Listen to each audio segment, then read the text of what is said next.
నమస్కారాలండి. మన బ్రతుకులు స్వార్థులకు బానిసలై ఆ విధంగా అజ్ఞానాంధకారంలోనే ఈదుతూ తరాలు తరిమేస్తున్నాము.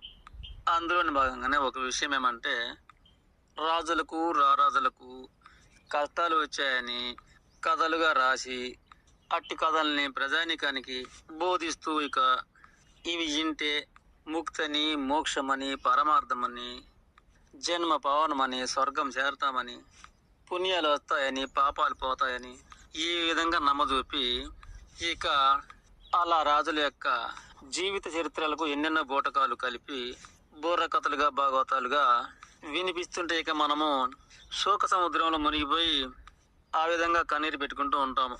నిజానికి రాజులకు వచ్చిన బాధ, నిజానికి రాజులకి ఆకలి బాధ, ఆపది బాధ, మాపటికి ఉప్పు కారం లేదనే దరిద్రం బాధ.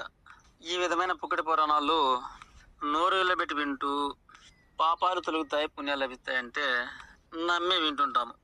విచిత్రంగా మనకంటూ కష్టాలు ఏమీ లేనట్లు, పుష్కలంగా ఆహారాలు ఉన్నట్లు, బేదరికమే లేనట్లు, బానిసత్వమే లేని స్వేచ్ఛలు, వ్యక్తిగత స్వేచ్ఛలు మనకు కలిగి ఉన్నట్లు, ఆకలి, అనారోగ్యాలు, ఆపదలు, అవసరాలు మన దరిదాపునే లేనట్లు మనము ఈ విధంగా పూర్తిగా మర్చిపోతాము.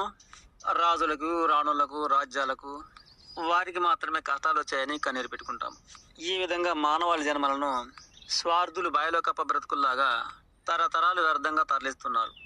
ఈ విధంగా అవి మాత్రమే గుండె నిండా నింపుకొని జన్మలు వ్యర్థం చేసుకుంటున్నాము. అదియును ఏనాడో పోయిన రాజులకు వచ్చే కష్టాలు మాత్రమే అవకాశవాదులు ఇప్పుడు వినిపించటము, అమాయకంతో ఆసక్తిగా విని మనము పుణ్యం పొందామని చెప్తే నమ్మడము.